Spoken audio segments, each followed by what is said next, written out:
لا يمكن الثناء كما كان حقه بعد از خدا بزرگ توئی قصہ مختصر۔ انتہائی قابل صد احترام حاضرین کرام، الحمدللہ ہمارا خطبہ جمعۃ المبارک میں موضوع یہ چل رہا تھا کہ انبیاء کرام علیہم السلام سارے کے سارے اور جتنے اللہ کے پیارے ہیں وہ سب کے سب اپنی وفات کے بعد اپنی قبروں میں زندہ سلامت ہیں۔ اس پر میں نے قرآن مجید فرقان حمید کی 14 آیات بینات آپ کے سامنے پیش کر دی تھی۔ مزید اسی موضوع کو لے کر آج ہمارا یہ 5واں بیان ہے اسی موضوع پر۔ دعا فرمائیں اللہ تعالی حق سچ کہنے کی توفیق عطا فرمائے۔ عام طور پر کہا یہ جاتا ہے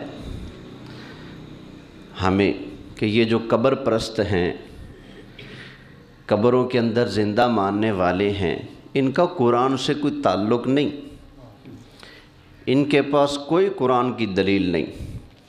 تو اس لیے میں نے اب تک بطور دلیل صرف قرآن پڑھا ہے، اور انشاءاللہ تعالی نیت یہ ہے کہ میں قرآن کریم کی 63 آیتیں اس پر پیش کروں گا، کیونکہ حضور نے زندگی میں 63 سال گزارے ہیں، تو 63 آیتوں سے میں یہ دلیل پیش کروں گا۔ نبی ہو، ولی ہو، صحابی ہو، مومن ہو، منافق ہو، کافر ہو، مرتد ہو، کوئی بھی ہو، قبر میں جانے کے بعد کسی کی بھی کہانی ختم نہیں ہوتی، بلکہ اگلی کہانی قبر سے شروع ہوتی ہے۔ مومن زندہ، اس کی قبر جنت کا باغ، کافر زندہ قبر میں مار کھانے کے لیے، اس کی قبر جہنم کا گڑھا۔ سمجھ آ گئی نا؟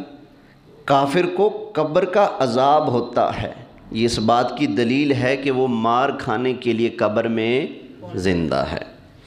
اب اس پر ذرا قرآن مجید کی مزید آیتیں سنیے۔ 13واں پارہ ہے، اللہ ارشاد فرماتا ہے، اللہ تعالیٰ نے ارشاد فرمایا، انما انت منذر ولکل قوم ہاد۔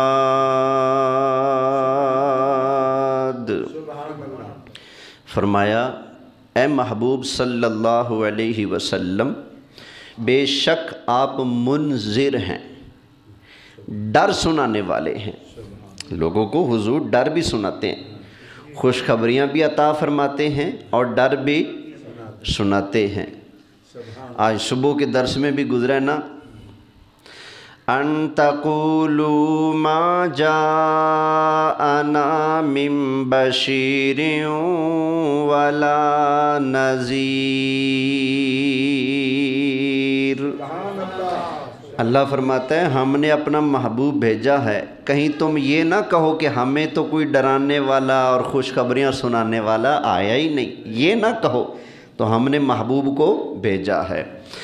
اِنَّا أَرْسَلْنَاكَ شَاهِدًا وَمُبَشِّرًا وَنَذِيرًا۔ یہاں بھی بتایا کہ ہم نے آپ کو شاہد، مبشر اور نذیر بنایا۔ حضور گواہ بھی ہیں، حضور خوشخبریاں بھی سناتے ہیں، حضور ڈر بھی سناتے ہیں۔ اور ایک جگہ فرمایا، تبارک الذی نزل الفرقان علی عبدہ لیکون للعالمین نذیرا۔ ایک جگہ اللہ تعالیٰ نے فرمایا وَمَا أَرْسَلْنَاكَ إِلَّا كَافَّةً لِلنَّاسِ بَشِيرًا وَنَذِيرًا۔ ہم نے آپ کو تمام لوگوں کے لیے بشیر بنایا، نذیر بنایا۔ سبحان اللہ۔ تو حضور ہیں بشیر اور نذیر، کن کن کے؟ تمام لوگوں کے۔ اور یہاں 13ویں پارے میں فرمایا انما انت منذر ولکل قوم ہاد۔ فرمایا اے محبوب، ہم نے آپ کو منذر بنایا، ڈر سنانے والا بنایا۔ اور اگلے لفظ سبحان اللہ، فرمایا والی کلی قوم ہاد، اور ہم نے آپ کو ہر قوم کا ہادی بنایا۔ سبحان اللہ۔ کیا بنایا؟ یہ لفظ اتنے آسان ہیں کہ آپ بھی سمجھ لیں گے اس کا ترجمہ۔ لکلی قوم ہاد، لکلی قوم ہاد، ہم نے آپ کو ہر قوم کا کیا بنایا ہے؟ ہادی، ہدایت دینے والا۔ تو پتہ چلا حضور ہدایت دیتے ہیں، اور کسی ایک کو نہیں، ہر برادری والے کو حضور ہدایت عطا فرماتے ہیں، اللہ کی اذن سے، اللہ کی اجازت سے، اللہ کی توفیق سے۔ توجہ ہے جی؟ اب ذرا سنیے گا، ذرا غور کیجئے گا۔ اللہ نے حضور کو ہر ایک کا ہادی بنایا، ہر قوم کا۔ کیا خیال ہے دنیا میں اب بھی قومیں ہیں یا نہیں ہیں؟ کتنی؟ ہزاروں قومیں ہیں۔ وہ کشتی کنارے لگ سکتی ہے جس کا ملاح ہی نہ ہو؟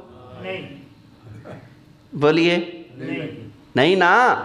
کیوں؟ ملاح کا کام ہوتا ہے کشتی کو چلانا، کشتی کو سیدھے راستے پر لے کے ادھر لے جانا ہے، ادھر نہیں لے جانا، ادھر منزل ہے، ادھر مڑنا ہے، ادھر نہیں مڑنا، اب لے کے چلنا ہے اور اب لے کر نہیں چلنا۔ اب دریا کی موجیں سکون سے ہیں، اب چھل نہیں مار رہی ہے، اب لے کے چلنا ہے کشتی کو، اب لے کر نہیں چلنا۔ ملاح کے بغیر کشتی نہیں چل سکتی۔ نبی کریم علیہ السلام کو اللہ تعالیٰ نے صرف ایک کشتی یا ایک شہر یا ایک قوم کا ہادی اور ملاح نہیں بنایا، راہ دکھانے والا۔ اللہ نے حضور کو ساری قوموں کا ہادی بنایا۔ جب قومیں قیامت تک بنتی اور آتی رہیں گی تو نبی کریم علیہ السلام بھی قیامت تک آنے والے لوگوں کو ہدایت عطا فرماتے رہیں گے، سیدھی راہ دکھاتے رہیں گے۔ اور ہادی وہی ہو سکتا ہے جو زندہ ہو۔ سمجھ آئی؟ جو زندہ نہیں وہ ہادی بولیے نہیں ہو سکتا۔ ہادی وہی ہوگا جو زندہ ہوگا۔ اللہ تعالیٰ نے ارشاد فرمایا وَإِنَّكَ لَتَهْدِي إِلَىٰ صِرَاطٍ مُسْتَقِيمٍ۔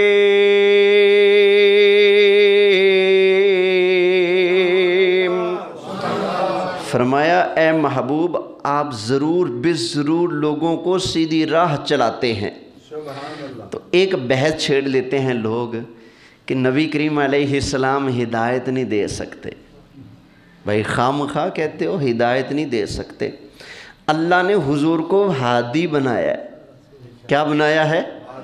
یہ قرآن کریم کے اینڈ میں حضور کے نام مبارک لکھے ہوتے ہیں، ان میں حضور کا ایک نام لکھا ہوتا ہے ہادی۔ کیا لکھا ہوتا ہے جی؟ بولیے ہادی۔ تو ہادی کا معنی کیا ہے؟ ہدایت دینے والا۔ تو پتہ چلا یہ لکھا ہوا ہے۔ پہلا ہے محمد، پھر احمد، پھر حامد، پھر محمود، پھر قاسم، پھر عاقب، پھر فاتح، پھر شاہد، پھر حاشر، پھر رشید، پھر مشہود، پھر بشیر، پھر نذیر، پھر داعن، پھر شافن، پھر ہادن۔ یہ حضور کا نام ہے ہادی، ہدایت دینے والا۔ یہ ایک صرف کا قاعدہ لگتا ہے، ہادیون سے ہادن کیسے بنا، وہ الگ بحث ہے۔ تو ہادی ہیں حضور، اور ہادی کا معنی کیا ہے؟ ہدایت دینے والا۔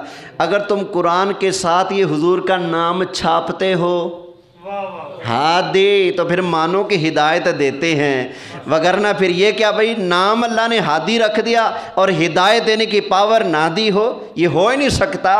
بلکہ سرکار تو لوگوں کو، حضور خود فرماتے ہیں میں تمہیں تمہاری گودوں سے پکڑ پکڑ کر جہنم سے نکال کر جنت کے اندر داخل فرما رہا ہوں۔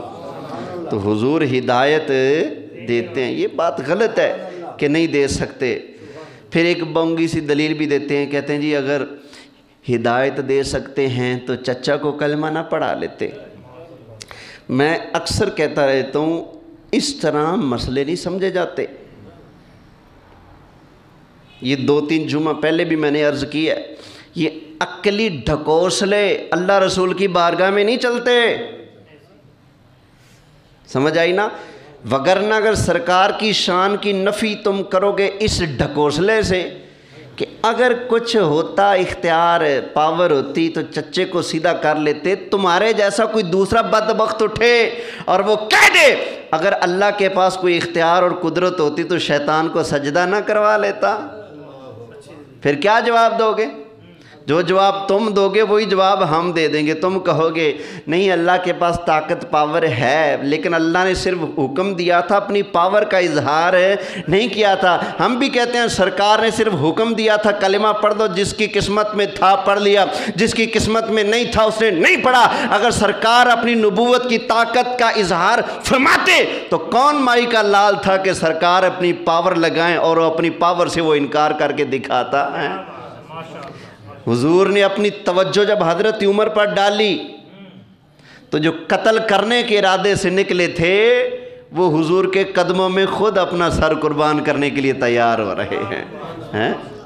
بخاری شریف کی حدیث، حضرت ابو ہریرہ جب حضور کی خدمت میں آئے، آقا میری ماں مسلمان نہیں، مارتی ہے، لڑتی ہے، گالیاں دیتی ہے۔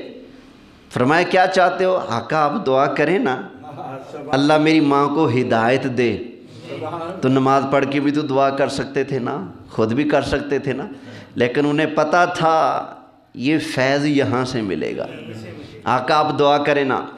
نبی کریم علیہ الصلوۃ والسلام نے اللہ تعالیٰ کے بارگاہ میں دعا کے لیے ہاتھ کھڑے کر دیے، دعا مانگی، اللہم اہدی ام ابی ہریرہ، یا اللہ ابو ہریرہ کی ماں کو اسلام کی دولت عطا فرما دے۔ ادھر نبی کریم علیہ الصلوۃ والسلام نے دعا مانگے، ادھر حضرت ابو ہریرہ نے عرض کیا یا رسول اللہ مجھے اجازت عطا فرمائے، میں اپنے گھر جانا چاہتا ہوں۔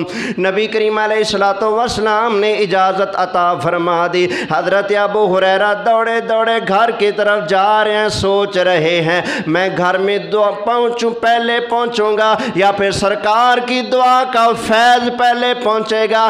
گھر گئے تو دیکھا اندر سے دروازہ بند ہے، دروازہ بجایا، ماں نے اندر سے جواب دیا بیٹا ابو ہریرہ ابھی باہر کھڑے رہو، گھر میں نہ آنا۔ ماں نے غسل کیا، غسل کرنے کے بعد دروازہ کھولا، کہنے لگی بیٹے گواہ ہو جاؤ، اشہد اللہ الہ الا اللہ و اشہد ان محمد رسول اللہ۔ یہ حضرت ابو ہریرہ کی ماں کو ہدایت کس نے دی ہے؟ بولیے حضور نے دی ہے نا۔ اللہ کے بندو نبی آتے ہی ہدایت دینے کے لیے ہیں۔ لوگ تو گمراہ ہوتے ہیں، پہلے گمراہیوں میں ڈوبے پڑے ہوتے ہیں۔ اللہ نبیوں کو بھیجتا ہی اس لیے ہے تاکہ ان کو گمراہی سے نکالیں اور سیدھے راستے پر لا کر کھڑا کر دیں۔ جو بندہ یہ کہتا ہے کہ حضور ہدایت نہیں دے سکتے، وہ دراصل دبے دبے لفظوں میں جس مقصد کے لیے حضور کو اللہ نے بھیجا اس مقصد کا انکار کرتا ہے۔ اللہ نے کس مقصد کے لیے نبیوں کو بھیجا ہے؟ اسی لیے نا، تاکہ گمراہی کو دور کریں اور ہدایت کا نور عام کر دیں۔ خیر، اللہ نے حضور کو ہادی بنایا، کن کا؟ بولیے، ہر قوم کا۔ ہر قوم کا ہادی کون ہے؟ کتنی قومیں ہیں، کتنے ملک ہیں؟ کوئی گجر ہے، کوئی ارائی ہے، کوئی راجپوت ہے، کوئی جھنگڑ ہے، کوئی بٹ صاحب ہے، کوئی راؤ صاحب ہے، کوئی کس برادری کا، کوئی کس برادری کا، کوئی قریشی ہے، کوئی ہاشمی ہے، کوئی سید ہے، کوئی ہانس ہے، کوئی کچھ ہے، کوئی کچھ ہے، قربان جائیں لجپال آقا کی شان پر اللہ نے قیامت تک آنے والی ساری برادریوں کا ہادی نبی پاک علیہ السلام کو بنا دیا ہے۔ کتنی برادریوں کے ہادی ہیں؟ ساری۔ میں نہیں کہتا، قرآن کہتا ہے۔ اللہ تعالیٰ نے ارشاد فرمایا انما انت منذر ولکل قوم ہاد۔ اللہ تعالیٰ نے نبی کریم علیہ السلام کو قیامت تک آنے والے سارے قوموں کا ہادی بنایا۔ تو ہادی سرکار تب ہی ہو سکتے ہیں نا جب مانا جائے کہ اب بھی زندہ ہیں۔ اگر اب زندہ نہیں تو پھر اب ہادی بھی، جیسے اب زندہ نہیں تو اب رحمت للعالمین بھی نہیں، اگر اب بھی رحمت للعالمین ہیں تو پھر اب بھی زندہ ہیں۔ ایک آیت ہوگی آج کی، ویسے 15 آیتیں ہوگی، اب 16ویں آیت سنیے۔